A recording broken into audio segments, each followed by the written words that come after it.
It's cold. You could say that. I think of the cold as a noble force. It's just helping me. It's training me. It's bringing me back to the inner nature the way it was meant to be.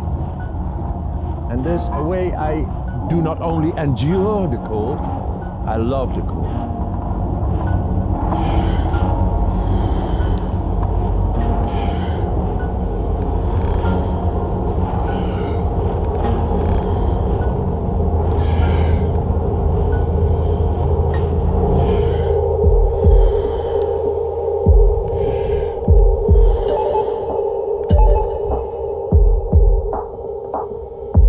We live in a world where there's all kinds of false healers and fake alternative medicine programs you can sign up for. It's a rare moment in history when someone comes along who can perform real miracles with real evidence to back them up. Wim Hof has defied logic time and time again, and always under scientific scrutiny. He holds the world record for being able to be submerged in ice for almost 2 hours without his core body temperature changing. He's climbed Mount Everest in nothing but a pair of shorts and ran a marathon in the desert without drinking any water. He's even proven in a laboratory setting that he can withstand illnesses using the power of his mind. But he's not a freak of nature. According to Wim, anyone can do what he can do. They just have to learn his method, the Wim Hof method. Using a combination of cold immersion, breathing techniques, and mental focus, anyone can accomplish feats that were previously thought to be impossible.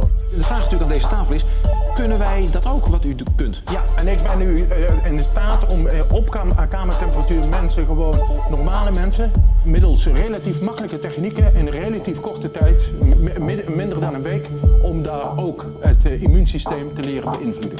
We were skeptical, so Wim invited us to take a crash course in his method and see just how easy it is to become superhuman.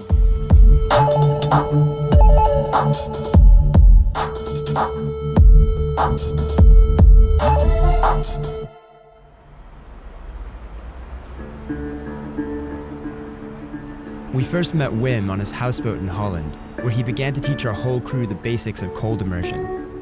Growing up in the 21st century, we're naturally skeptical of everything we read on the internet. But to put Wim's method to the test, we would have to suspend our disbelief, because no true miracle can be accomplished without some faith. In this case, the miracle would supposedly involve the crew and I taking off our clothes and climbing to the top of the freezing cold Mount Śnieżka in Poland.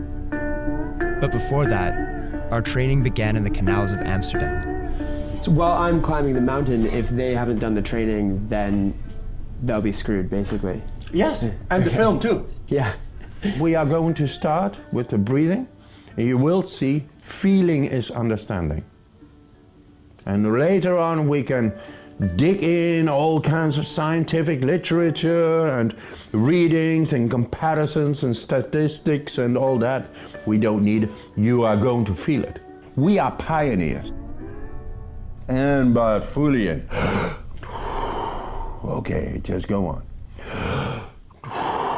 No thinking, just feel. Your head is becoming lightheaded. Wim was going to teach us how to endure the cold like him. But first, we had to learn the basics. Wim told us to spend 1 minute breathing in more air than we let out. Then he instructed us to take one last breath and hold it. By using his technique, we were able to hold our breath for much longer than usual. I didn't really know what was going on, but my body was doing things it had never done before, and I was pretty freaked out, but also very curious as to where this would take me. It was like I was going through some kind of second puberty, where instead of becoming an adult, I was becoming a superhuman. First round 217 for Matt. Crazy, yeah? Whoa. It's something, yeah? You're still? I just stopped because I wanted to listen, Okay. but I was still good. My whole body was just kind of like tingling, and then when you said to stop breathing, just didn't seem like I had the need to breathe at all. It's really amazing. Who are you? Who are you?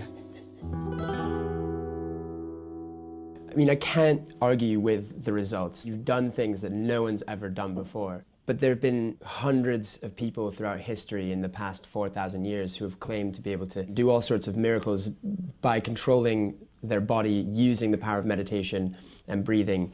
What makes you different? Is it that you're the first one who can actually do it? I'm absolutely not the first one who is able to do this, but I am the first one to bring it to science and to take away the speculation around it.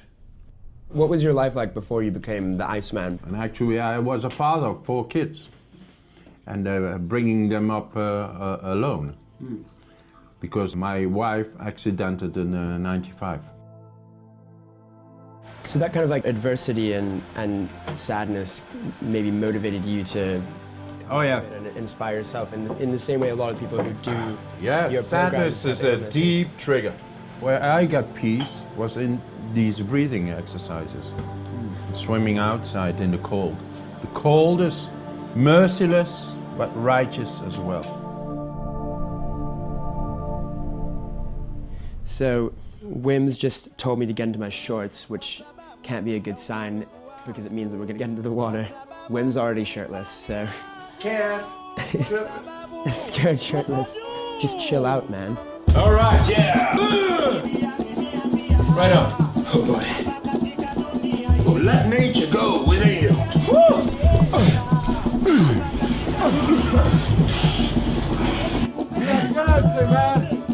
Breathe, motherfucker! Woo! That is some cold Amsterdam Canal December water.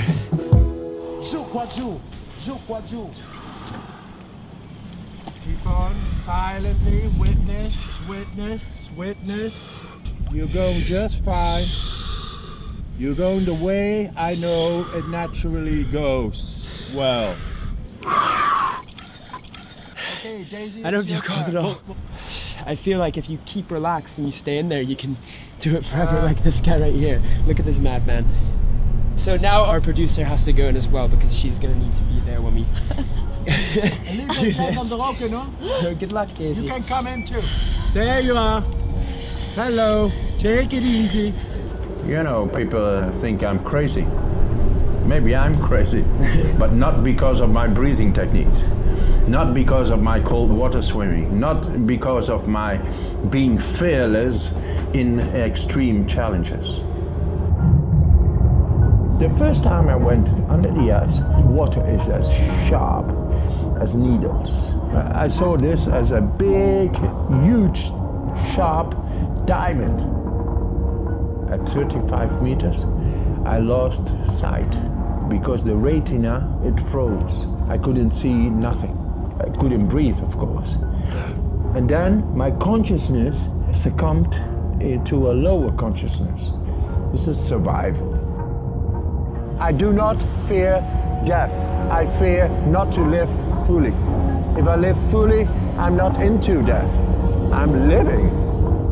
It isn't all about breaking records. Wim's mission is to use his body as a laboratory to revolutionize our understanding of physiology. In 2011, he was injected with a bacterial endotoxin in an experiment that challenged our understanding of the nervous system. In normal humans, the injection should cause a strong immune response, leading to fever, chills, and headaches, but not in Wim. It appeared that he was somehow able to suppress his immune response by making his body secrete adrenaline, suggesting that his method can allow us to influence our immune system at will. Scientists thought he might just be a freak of nature, so to further prove this theory, they performed the same experiment on 12 subjects Wim had trained in Poland, and the same thing happened. Normally, it's very difficult to increase your adrenaline levels by your own will. Adrenaline is released by the autonomic nervous system. And autonomic means that you cannot voluntarily influence it. So if you walk outside and you are robbed on the street, you will have a heart rate of 160 and your blood pressure will be sky high within seconds. But if I ask you now to increase your heart rate, you cannot do that. You cannot voluntarily modulate that. And with the techniques of Wim Hof, we show that he was able to increase his adrenaline levels to very high concentrations, even higher than people that go bungee jumping for the first time. That was something that we didn't think possible before that. If we learn to influence our immune system at will, we could potentially use that to treat inflammatory disorders where the immune system is overactive, including Crohn's disease and rheumatoid arthritis. But Wim didn't seem to think that there were any limits to what his method could accomplish, and that made me skeptical. He was eager to show that he could help anyone, including people with cancer, so he invited us to dinner with his friend René Hudde, a famous philosopher of science who had taken up the Wim Hof method after being given 2 months to live. I don't think Wim is a wonder worker, and I'm not taking him as a wonder worker, a miracle worker. Yeah. I want to forego that people who have cancer think that they are off their cancer next week. That's not the fact. But there are very good things happening. So this really is kind of on the frontier of science. It's science that we are testing now. It's science that we don't yet have a full explanation for, but we know that it has results worth studying. Yes, well, the real frontier science is looking if this immune system is an autoimmune system, or that we can influence our immune system in the hope for that the immune deficiency diseases decrease. And the results are hopeful. But hopeful, I use the word myself. Everything that Wim does is based in science, but surely faith in Wim and nature and ourselves is also really crucial to accomplishing the things that Wim teaches people to do. As soon as you put the exercise in the center, then you see the difference between religion and spirituality and science is in fact just the explanation. Religion, spirituality and science are circling about something that's definitely good for us. Train your body, man. As a human, what has this done for you? I'm not easily convinced, but I'm always looking for something that gives me some control in this fucking situation. That you have a life expectancy of 2 months, and then you're out of control. And maybe it's the same as Mr. That autonomous immune system. I would like to be autonomous myself a little. And when there is really something that can be done and proves itself right and makes me feel better, it's very satisfying. It was very satisfying. It was very satisfying. It's